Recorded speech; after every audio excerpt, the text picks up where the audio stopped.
Mucho gusto, yo me llamo Francisco Alejandro Bernal, soy sacerdote del Obispado Castrense de Colombia.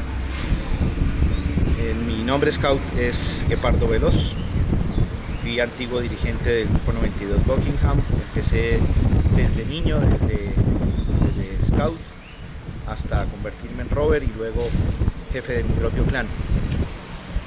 Hoy quiero en este video hablarles acerca de un personaje muy importante dentro de la historia del Grupo 92. Se llama Jorge Hugo Pachón Padilla. Era un joven rover que conocí en el Seminario Mayor de Bogotá, donde estudiábamos ambos. Yo iba más adelante que él. Él me contactó, nos pusimos de acuerdo, nos dimos cuenta que ambos éramos scouts. Yo era jefe de clan, él era rover, y entonces decidió entrar al clan del 92 para que pudiéramos estar juntos, y me convertí en su padrino. Un padrino en aquella época, no sé si todavía sigue siendo, es una persona que orienta al otro, que lo guía, que lo tiene casi como un hijo. Hablábamos 2-3 veces a la semana, nos íbamos a caminar en las noches después de la cena en la parte de la montaña arriba del Seminario Mayor de Bogotá, en la séptima con 94, y allá pues pasábamos unas noches muy agradables conversando, mirando las estrellas y hablando acerca de la vida de Hugo.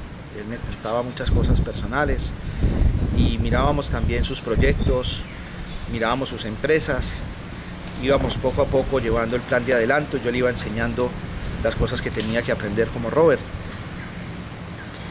Hugo tenía una familia muy hermosa, y un aspecto muy importante de la vida de Hugo era su familia. Yo creo que ese es el capítulo por el que tenemos que empezar. Sus padres eran separados, tenía un hermano, si no recuerdo mal se llamaba Eduardo, y una hermanita que en esa época tenía unos 7 añitos, que era su adoración, era casi que su vida entera. Era la persona pues que le volvía al corazón una melcocha, una mantequilla derretida. Él amaba profundamente a su hermanita.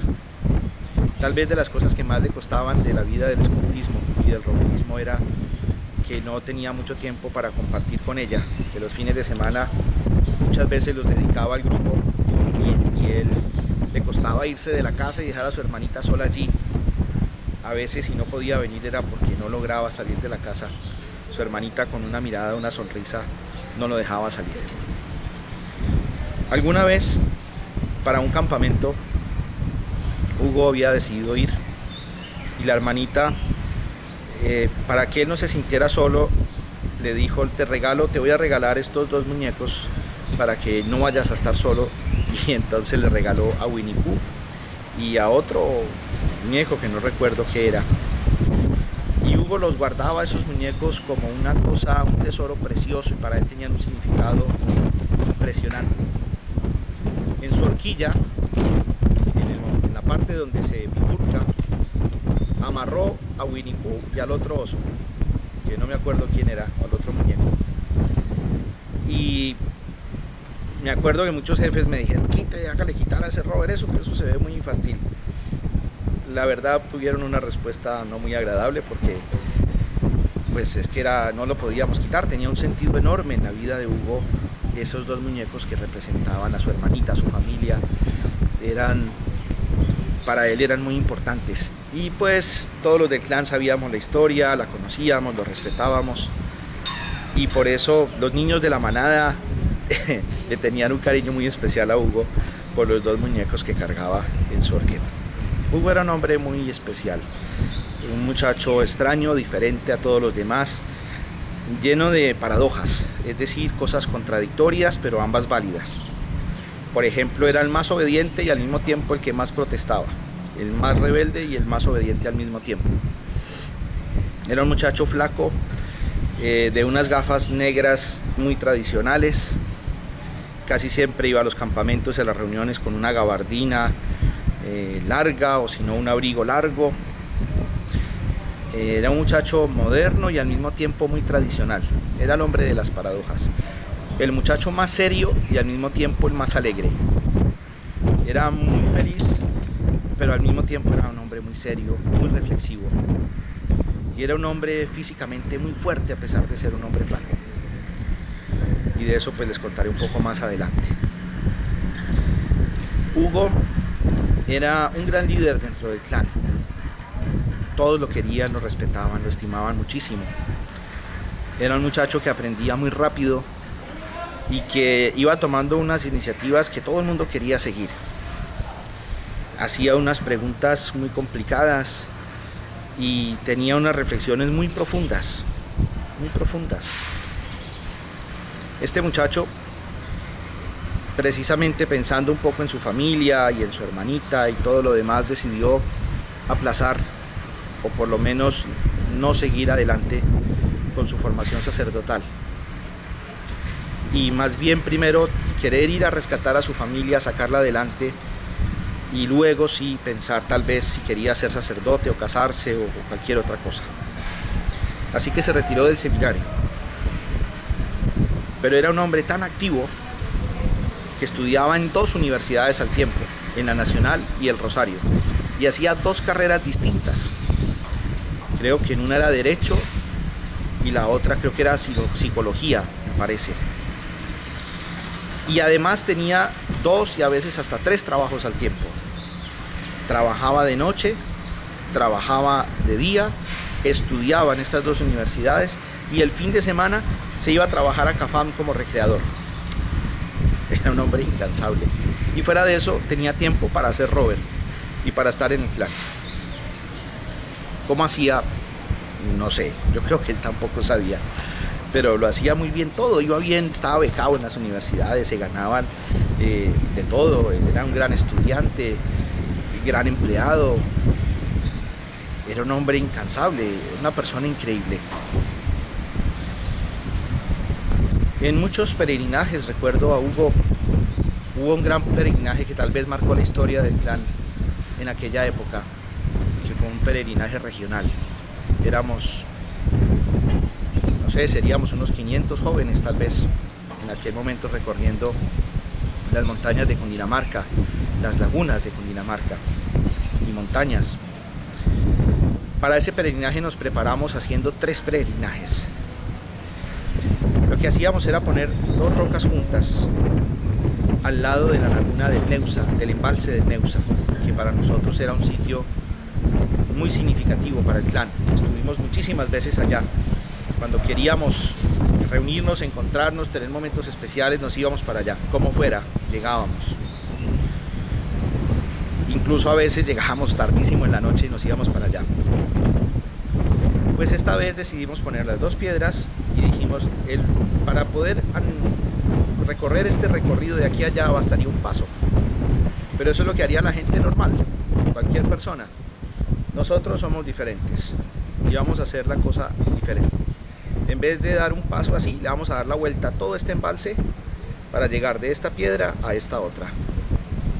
No vamos a coger el camino fácil, sino el difícil. Y así empezamos nuestro entrenamiento. Nuestro entrenamiento consistió en que aprendimos a caminar juntos, organizadamente, a llevar un ritmo, a aprender que hay unos que van a un paso más rápido y otros que van a un paso más lento, a aprender a empujar un poco a los que iban un poco más detrás, a no tener afán. Teníamos solo 24 horas porque teníamos que regresar al día siguiente a Bogotá.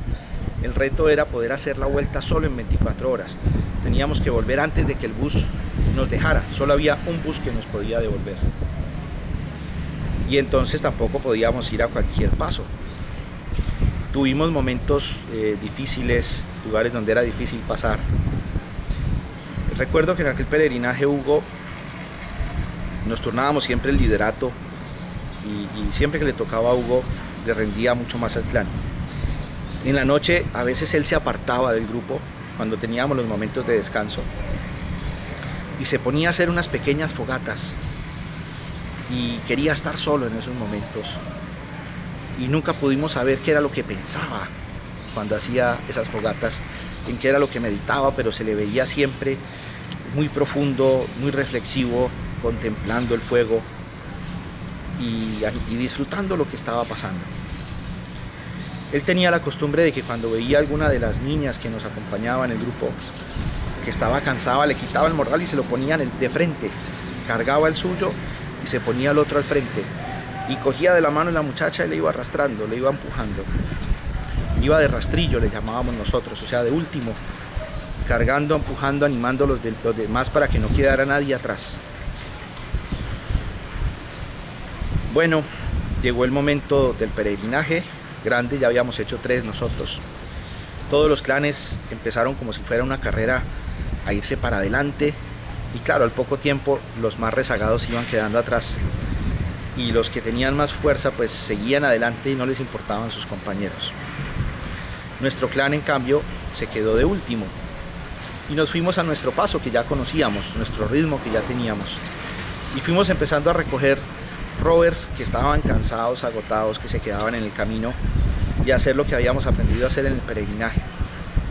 Algunos de esos rovers después se pasaron a nuestro clan porque se dieron cuenta que sus compañeros los habían dejado botados y en cambio nosotros no. Y siempre veíamos a Hugo o cargando una camilla o andando con su morral, el morral de alguien en el pecho, o haciendo las dos cosas, con 2 morrales y cargando camillas. Y era nuestro clan el que siempre estaba recogiendo y recogiendo y recogiendo la gente. Hugo era el amigo de todos, era un personaje impresionante. Bueno, llegó el momento en que yo tuve que retirarme del grupo porque ya estaba cerca mi ordenación sacerdotal. Me quedaban menos de año y medio. No podía seguir con el grupo. Yo veía que Hugo ya estaba bastante maduro y era el momento de que él cogiera el clan. No podía retrasar más su ascenso, por decirlo así, para yo quedarme. Entonces decidí entregarle el clan a Hugo. Y fue un momento de mucho orgullo, aunque de mucho dolor para mí después de una vida entera, entregarle mi jineta de mi barra de jefe de clan. Y se la entregué con todo el cariño y quedó Hugo encargado. Poco tiempo después, era un sábado en la mañana, cuando de pronto me llamaron algunos de los ahijados de Hugo. No recuerdo si Alberto, que también ya está en el descanso eterno junto a Hugo, o Diego, creo que fue Diego tal vez. Me llamó, me despertó en la mañana temprano para decirme que habían asesinado a Hugo. Era un muchacho de unos 21 años. Lo habían asesinado en la esquina de la calle 100 con avenida Suba, mientras esperaba un colectivo para irse para su casa muy tarde en la noche después de haber trabajado en una casa de banquetes, de eventos, en el barrio La Castellana. 2 muchachos que venían en una moto, se bajó el parrillero, se le lanzó encima y le clavó un puñal en el pecho y le quitó los 1.500 pesos que tenía para el colectivo, para poder irse para su casa. Era lo único que tenía. Un carro que venía detrás y lo vio tirado en el suelo, lo recogió, se lo llevó a la Cruz Roja. En la Cruz Roja perdieron mucho tiempo, no sabían qué hacer con él. Le ponían sangre, no sabían qué hacer, no lo podían atender allí. Le encontraron un carnet de la Universidad Nacional que decía que en la Ortúa lo podían atender, lo llevaron a la clínica y allá lo último que supimos fue que Hugo peleaba con las enfermeras porque decía que la mascarilla del oxígeno lo estaba asfixiando, y era que por el tiempo que se había perdido en la Cruz Roja sus pulmones se estaban llenando de sangre y no podía respirar bien. Y nosotros nos habíamos dado cuenta de que Hugo había sido él hasta el final. Era así, rebelde, explosivo, pero al mismo tiempo una gran persona. La muerte de Hugo fue un acontecimiento para muchísima gente. Él tenía mucha gente que lo quería en la parroquia de Niza, en el seminario, en muchos grupos scouts y obviamente en nuestro propio clan. Fuimos al entierro, la misa fue tremenda, llena de gente en la parroquia de Niza. Fue algo que no les podría describir. Realmente muy doloroso. Luego en el cementerio estuvimos muchísimos scouts, cantamos la canción de despedida, Alguno le tiró su pañoleta, cada uno le tiró algo, unas insignias, algo. Fue un momento de verdad muy emotivo. Luego se le mandaron a decir muchísimas misas. Todo el mundo quería hacerle celebrar una misa, hasta que por fin Eduardo dijo muchas gracias por todas esas misas, pero ya no más misas, por favor. Llevamos como un mes yendo a misa todos los días, 1 o 2 veces, y no porque esté lo de la misa, sino que ya ese recuerdo y esta cosa de siempre estar en la misa de Hugo pues nos está haciendo más mal que bien. Así que les pedimos que por favor sigan celebrando misas, pero no nos inviten. Y nosotros vamos a seguir orando por Hugo, vamos a seguir yendo a misa y todo, pero ya de una manera diferente. La cosa fue que al final en nuestro grupo 92 teníamos 2 clanes. Un día en el patio de mi casa nos pusimos de acuerdo y resolvimos hacer que el clan confederado, es decir, la unión de los 2 clanes, cuando había ciertos eventos y ciertas actividades, uníamos los 2 clanes y aparecíamos como un solo clan. Y entonces hicimos el clan confederado y le pusimos el nombre de Hugo Pachón. Luego hicimos el peregrinaje a nombre de Hugo Pachón, que empezaba en Zipaquirá, terminaba en Neusa, lo hacíamos a pie, como era lo normal. El Neusa porque es un sitio emblemático para nosotros, y especialmente porque Hugo allí dejó una huella muy profunda en nuestras almas. El peregrinaje se estuvo realizando por muchísimos años. Tengo entendido que hace 2 años dejó de hacerse, y ahora pues Laurita tiene la iniciativa de continuarlo, y es por eso que quería que conocieran mi versión de la historia de Hugo Pachón, un hombre que mostró las mejores virtudes de lo que un scout o un rover puede ser. Su huella seguirá marcada en el corazón de los que lo conocimos, fuimos sus amigos y tuvimos la oportunidad de conocerlo. Su ejemplo de vida, su amor por su familia, por Dios y por su patria fueron increíbles.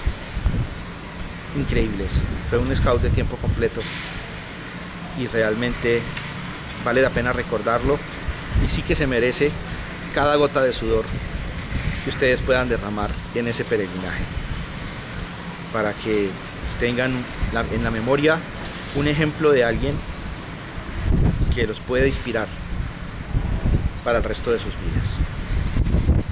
Que Dios los bendiga, y espero que de verdad vayan al peregrinaje de Hugo Pachón y que aprendan su historia y la pongan en práctica en su propia vida.